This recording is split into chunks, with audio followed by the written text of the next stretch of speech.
You're listening to the Confidence Within podcast. If you are a successful professional entrepreneur who is nonetheless struggling with the fear of public speaking, then you are in the right place. This podcast is all about igniting your inner confidence, learning to show up with genuine authority and brilliance, and becoming the best version of yourself. I'm your host, Victoria Lyazniansky, and welcome to my show. Hello and welcome to this episode of the Confidence Within podcast. Our guest today is Fiona Dwyer. Fiona is a journalist and former senior TV reporter, presenter, and planning producer with over 30 years experience in the media industry. She worked in TV news for over 25 years and has both written and been featured in various publications, both national and regional. She has also worked for and been interviewed by BBC Radio and produced and read the news for independent radio. She's been running her own PR consultancy for nearly 17 years, so she knows exactly what it's like on both sides of the news desk. She now coaches and mentors business owners looking to scale, build their authority, be seen as a go-to expert so that they can elevate their business to premium level, which in turn helps them make more money. Today, we're diving into all things PR, from building your personal brand to overcoming self-doubt and imposter syndrome. Whether you're an entrepreneur or climbing the corporate ladder, this episode is packed with game-changing insights. Let's get started. Well, hello, Fiona. I'm so excited to have you as my guest today. Oh, hi, Victoria. Thank you so much for inviting me. I'm so excited to be here. It's going to be a really, really fun conversation, and I hope everybody who is listening is going to get so much out of this. But let's start. Let's start with your story. You have a really, really interesting story of how you ended up doing PR now. So tell us about yourself, how you ended up here. Well, I'm a journalist by profession, Victoria. So I always wanted to be a journalist ever since I was little. In fact, there's a photograph of me somewhere when I was, so small. I was sitting on a potty. You'll excuse me, and I've got the newspaper, and it's the right way up, and I'm actually reading the newspaper, and so I think it was always meant to be. So journalism was, I think it was because I always used to watch the television and think, oh, I'd really like to read the news. How do I do that? Oh, I need to be a journalist first. So that's where I sort of got it. And I've always been interested in people, in people's stories. So that was my direction all the way through school. And then obviously I did my degree and I did lots of work experience.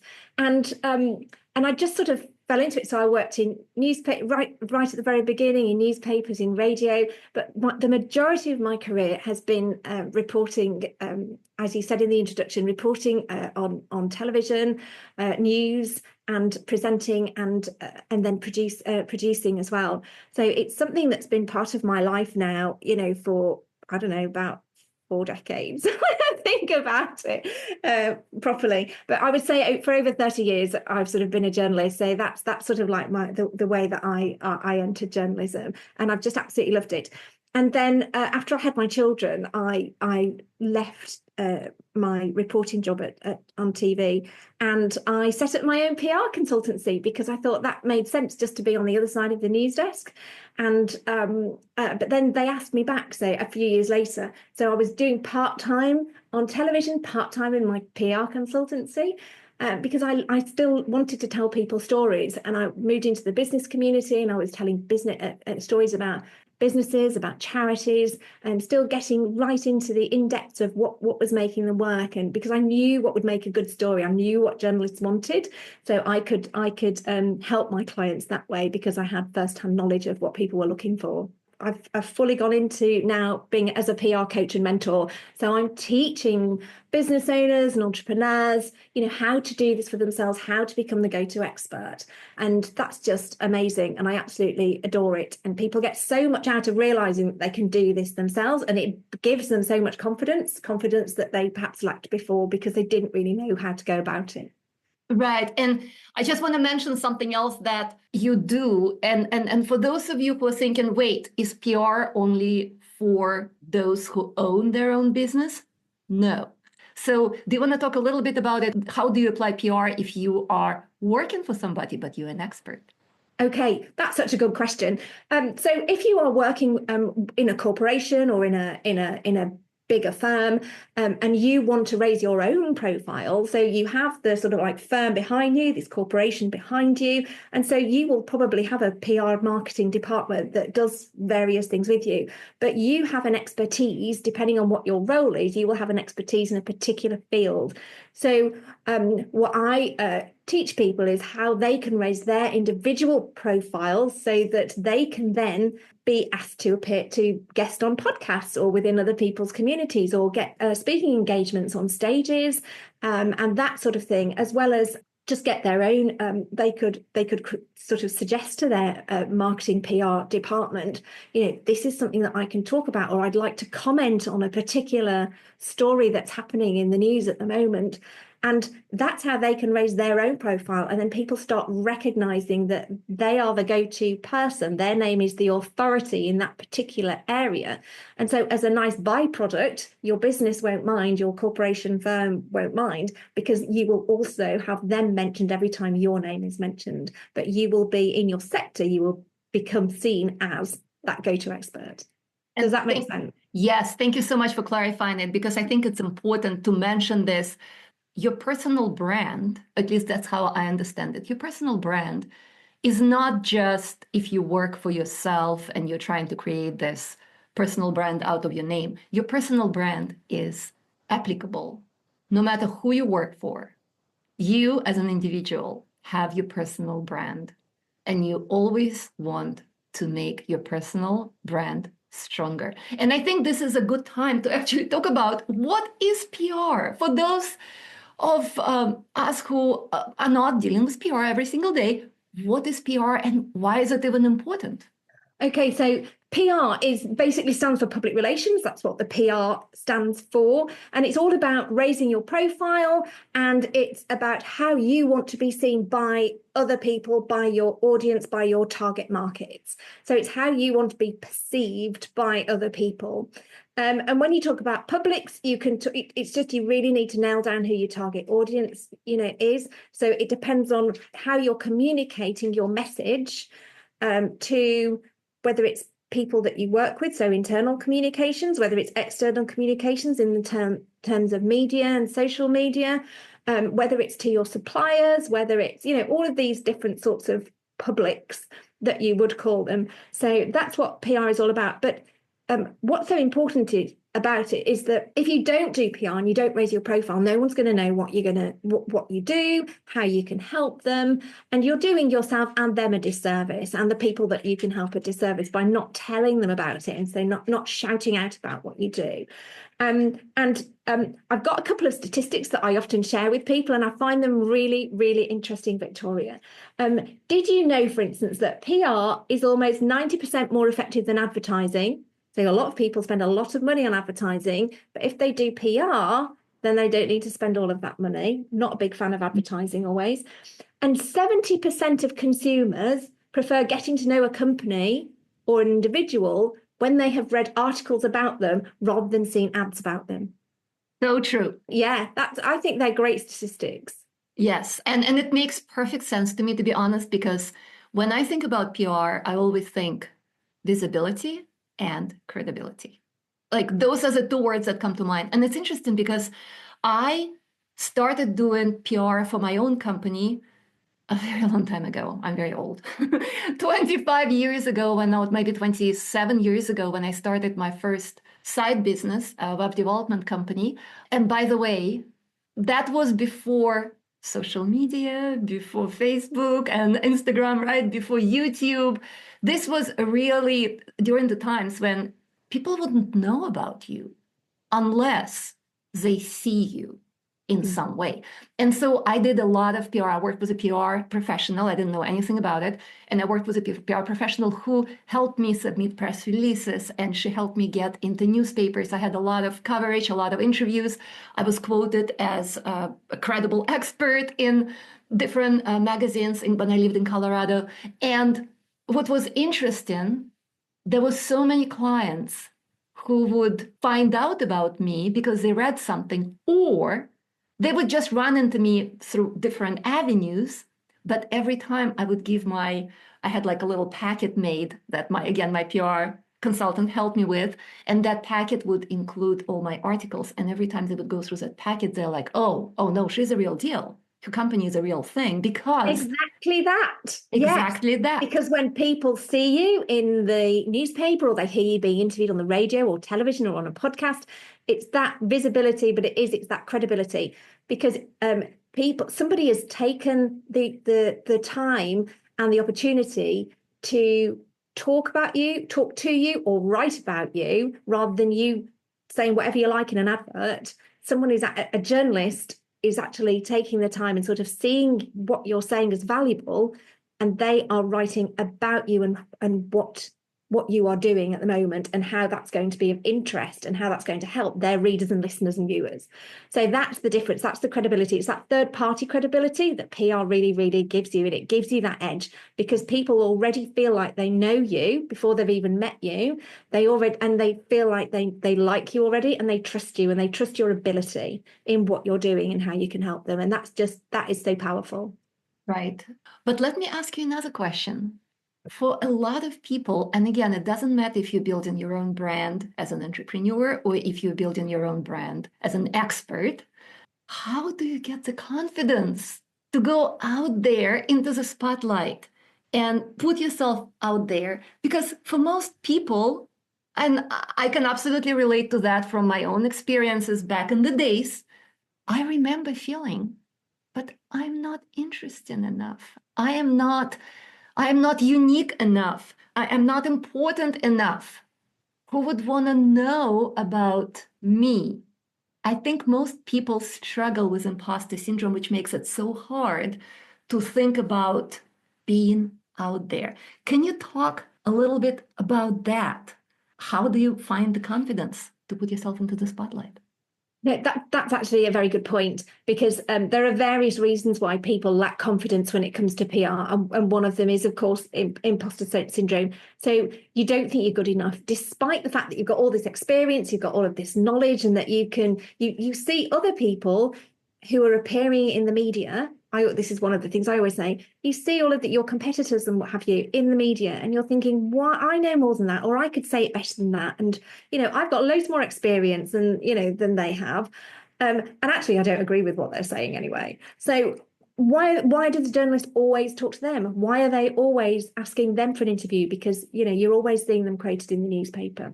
And it's really hard, because when you have imposter syndrome, you have a habit of downplaying your knowledge and your expertise. For all of the reasons that you were just sort of saying. You don't think you've got anything interesting to say, or you might think that you're too new in business even, which isn't the case, because if you've set up a business, it's probably because you're an expert in that area, and so that's what you want to do because you've been working in it previously. And some people also think that they're too small to do PR yet. But I always say, even if you're an entrepreneur and you're just setting up a new business, there is a story in that. So even if it's just you on your own, you should still do PR. You should still get yourself in the media, because you should still showcase your expertise, because if you don't, people don't know you're there. You're not going to grow your business. People aren't going to trust you and know about how you can help them.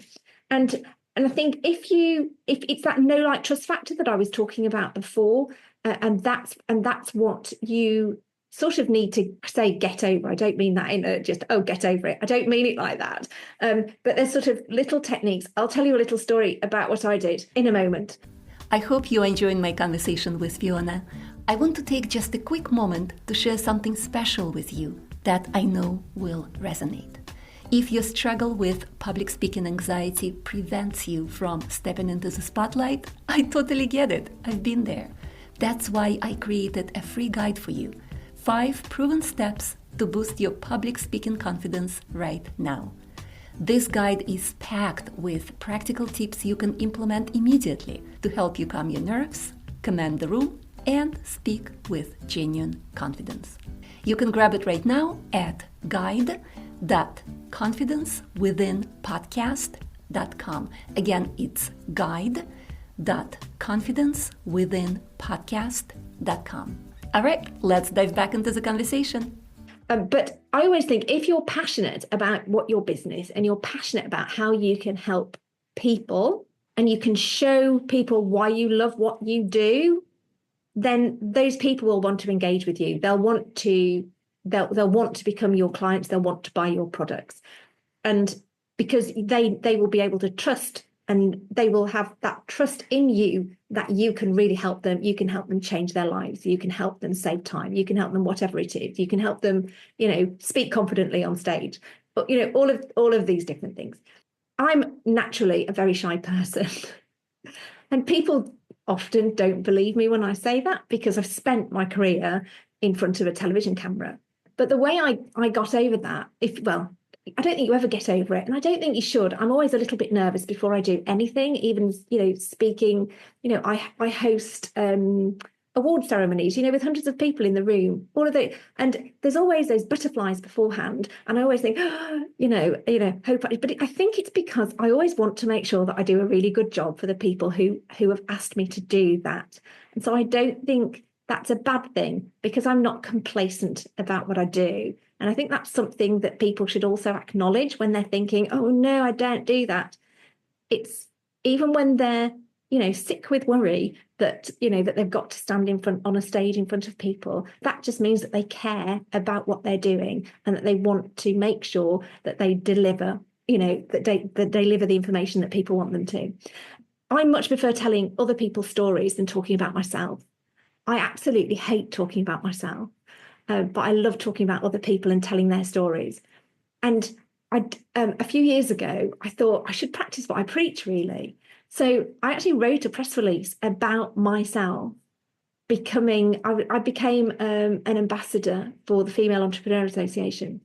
And I thought, right, I'm going to take this opportunity. I'm going to write a press release about myself. And I thought, and I wrote it and I read it and I read it and I read it. If it was for anybody else, I would have just thought, yeah, that's fine. Let's get it out. No problem at all. But my finger hovered over that send button for so long. And I just sort of closed my eyes and just pressed send quickly.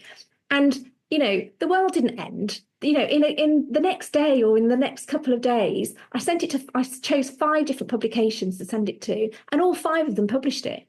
And then I shared it on social media. And then, everybody was really pleased for me. I had lots of really great comments. It was amazing for my confidence. So that's one thing I would always encourage people to do. Just sort of shut your eyes and press send and just do that. That's one thing. But the other mechanism I think that I sort of used, and I sort of mentioned this to you before we started speaking, Victoria, was that when I was working BBC Radio. It was when I was doing my degree, and I was working there, and I was asked about the first time I ever went out to do an interview with someone, and I was sent into the city centre to do a vox pop. I can't remember what it was about. And I was absolutely terrified because I had to actually approach complete strangers with my gigantic tape machine, as it was then, and a microphone, and say that I was from BBC Radio and had to ask them whatever series of questions I had. And I thought, oh my goodness, no one's going to want to talk to me. How can I possibly approach people? This is terrible. And I thought, hang on, how can I do this? And so it was a mind over matter moment for me. And I thought, okay, people will think, oh, she's going to be really confident. If I just go up and say, hello, I'm Fiona Dwyer and I'm from BBC Radio, can I just ask you this, please? What do you think on this story? And that's exactly what I did. They expect me to be confident, therefore I am going to be confident. And I sort of put this sort of protective see-through cloak over me, if you like, not an actual cloak, obviously, but a see-through cloak mantle that I sort of wore. And it was like a confidence mantle. And I thought, yes, they won't know any different. They think I'm confident, therefore I am confident. And that's what I've done throughout my entire career. Absolutely. And it's interesting because the way I'm thinking about it, I'm playing that scenario in my head and I'm trying to see why it worked. I think what you were doing more than anything else, you didn't have your own Fiona Dwyer's credibility yet. You were 18, 19, you were still in college, but you were borrowing credibility from BBC Radio.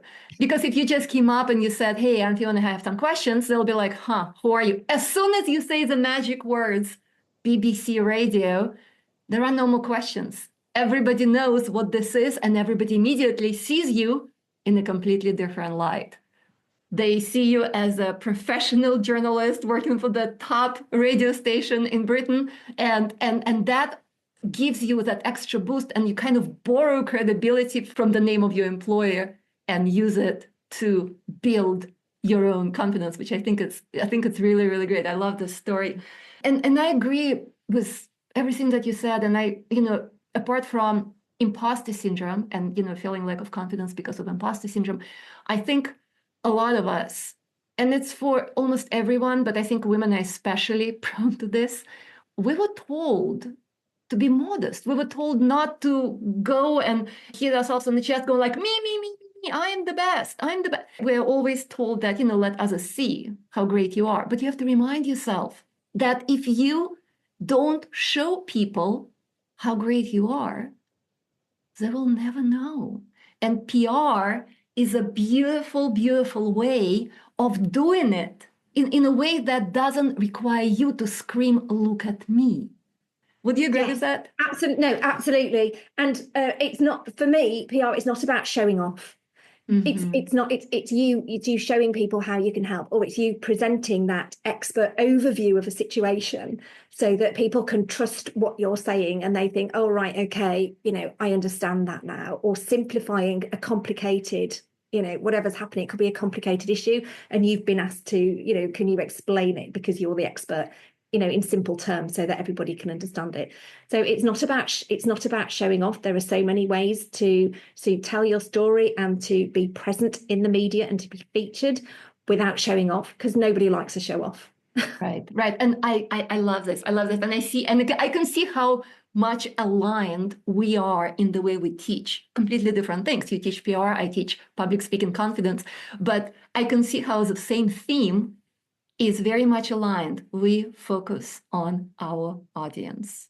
Yes, we take the focus off of us and we focus on our audience, and that helps build that confidence to step into the spotlight. Absolutely, because let me just say this, because journalists, in the nicest possible way, they don't care about you, they don't care about your business, they don't care about what you do. All they care about is how you can help their readers, listeners, viewers, whether or not what you're going to say or what you can provide is of interest to them. It's not about you. It's always about their audience. Let me ask you then, how would you know if the story you're telling is interesting for a journalist to share? How would you know that? Okay, well, first of all, I get people often to do a little exercise. And what I do is I get people to write down 3 things happening in their business right at this moment, and next to that they think will be newsworthy. And next to those 3 things, I ask them to write down why they think anybody else will care. Because that is the key part. Why does anybody care about what you want to say? Because often people think, oh, that's a really interesting thing about me or my business. And it's actually not. No journalist is actually going to be interested in that particular thing because it's all about them. What they need to do is they need to work out why it's going to be of interest to somebody else. It might be of interest and it is about them if they've got a really amazing entrepreneurial story. And that's actually an example to other people of how you can go from one part of your life to another part of your life and be terribly successful. So that's incredible. That is a brilliant story. But sometimes people just go on endlessly about their business and the history of their business and reams of things. And you sort of think, what is the story that you're trying to tell? So it has to be a particular thing. What is the one story? What is the peg that you're going to hang this story on? And then you need to do your research in terms of the publications that you would like to appear in, whether it's online or traditional or both. If there's a radio program or a TV program, where do you actually want to appear? Where do you want to be featured? And then research the journalists and the editors that you want to approach. Because I always say sort of like, approach them personally. Don't just do these big blanket emails because that doesn't sort of help and that doesn't, build that relationship with the journalist. So you need to sort of work out what their audience is. Journalists aren't interested in you. They're not interested in, your business. They're interested in how useful your story can be to their readers, whether it's of interest to their audience at all. One of the ways I always suggest is when you're flicking through the newspaper, or when you're in the car and you've got the radio on and you've got somebody and look at the headlines, in the newspaper. What headline jumps out at you and you sort of think, oh God, I really need to read that story. Or you're in the you're in the listening to the radio in the car and someone says, oh, coming up, in 10 minutes time, we're going to be talking to such and such, or we're going to be hearing about XYZ. What is it that they say that makes you prick your ears up and you sort of think, oh, crikey, I've got to listen to that? Do you know what I mean? What is it that's going to really appeal to somebody? And that's where you get your sort of headline, and that's the focus of your story. Oh, that is such a great advice. Such a great advice to go and see what stories pop at you, look at your own story and see how I can make it interesting to other people. But again, I want to emphasize it because, and Fiona, you mentioned it, but I just want to reemphasize it. This is not about, is my story interesting? It's about, is my story interesting to this specific audience of this publication? That's why you said research publications. Exactly. Something that may be interested to one magazine because their audience is really into this may not be interesting at all to another magazine. However, correct me if I'm wrong on this, you can always take your story and you can tell the same story, but use different angle for a different publication. Absolutely. For a different audience. I was just about to say exactly that. So yes, so your story could be the same, but your approach and the way you pitch it to that publication or magazine will be different depending on what their audience and the types of things that journalist likes to write about. Mm-hmm. So that's where the research comes in. Some people just sort of potluck pitch things and they don't do their research. And a journalist will know that because I know I have received so many pitches and press releases, in my time. People obviously haven't watched our programme. They don't understand what we want. They tell us about things after they have happened, which for TV news is no good because, if we might have wanted to go and film it. Yeah. So there's no good sending a photograph of something that happened last week when that's not news anymore. So it's not relevant to me today. So it has to be relevant. That's one of the things I would, another thing, it must be relevant, yes, to the publication, but also to the timeline. Mm-hmm. Why is it relevant to me, to the journalist today or this week or this month? Mm-hmm. Absolutely. Well, Fiona, let me ask you this question then.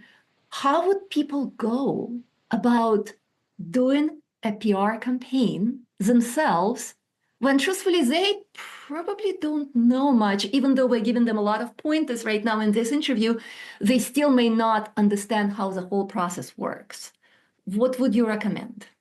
Well, obviously, I'm a PR coach, so this is exactly what I do to help business owners, entrepreneurs, individuals in bigger corporations, just to know how to raise their profile, to know how to, because it's very important to learn who your audience is, who do you want to speak to, what is the message that you want to give out, how do you want people to perceive you? Then it's about story choice. It's about what is the story that you are going to use. And it's about consistency. So it's having not just one story, because you don't just want to be a one-hit wonder, because then people will forget you. You just need to have a consistent stream of stories going out, over the year. And this is what I help people with. So giving them the confidence to understand that they are good enough, that their story and what they are saying and contributing is valuable, and that journalists will want to know it. But then how to package that up so that the journalist will want to do it. So how to write press releases, how to do it, there is a sort of a formula that you can do, and what to actually write in an email to a journalist when you're trying to pitch something, all of those different things, but also how to use that to get speaking engagements, and how to use that on social media, all of these different things, as well as how to be confident speaking to journalists, because a lot of people, they might be happy once they're getting used to doing press releases. It's kind of, somebody wants to interview them on the radio, and then it's, oh my God, I can't speak to somebody on the radio, or I can't be on the television. What, in front of a camera? I don't think so. So it's getting comfortable with all those things and understanding how to do an interview. And if somebody asks you a question that you don't know how to answer, how to answer it in a way that, you know, that makes you feel comfortable. So it's very, very doable. People think that it's really, really complicated. But when you have those foundations, when you have the sort of essence of what you're doing it, then it's really important. It's getting those foundations, so sort of targeting your audience, knowing who they are. And it's that sort of strategic planning. So you're looking at your year, you're looking at things like Valentine's Day or the holidays or key, you know, a particular awareness week or something, if that is something that, you know, speaks to what you do. And it's getting that to increase your visibility. It's using, you know, blogs. If you write a blog, using that, reworking blogs so that you can suggest stories to, you know, you can use it, maybe content that you've already done might actually be interesting for a press release, but it's knowing what to do with it and whether it will be interesting and how to reframe it so that it will be interesting for a journalist. I love all of this. And I can see how someone is listening to this and going like, okay, there is clearly a lot I need to know. I got some basics down, but now I really want to get into details of this. How can they get in touch with you if they would like to talk to you, if they would like to work with you and hire you to help them elevate their brand? And again, I just want to mention that you work with people who are trying to elevate their profile and their personal brand, who are business owners, but you also work with companies and people within those companies, like executives and managers within those companies, if they are looking to elevate their brand as well. So how can people get in touch with you?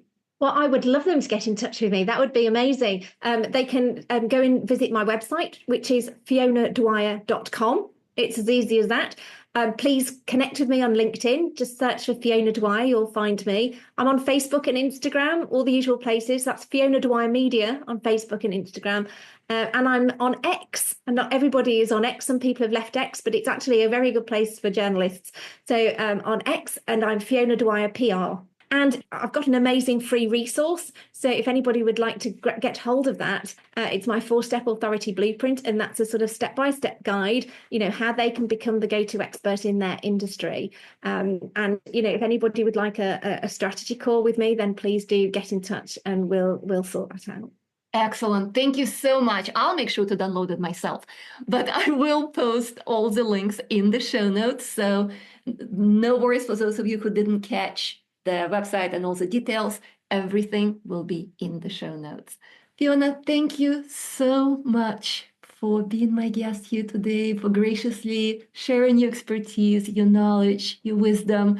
I know this has made a difference for some people. I know this has opened eyes for some people, and I know this is gonna propel some people forward significantly. So thank you very much for being here. Oh, thank you, Victoria, for having me. It's just been amazing. Thank you so much. I hope you enjoyed my conversation with Fiona Dwyer. I also hope you are walking away with some actionable insights, as well as a renewed perspective on the power of PR in elevating not just brands, but personal profiles too. Remember, visibility isn't about showing off. It's about showing up authentically and offering value. Until next time, keep showing up, sharing your voice, and embracing your brilliance. See you soon.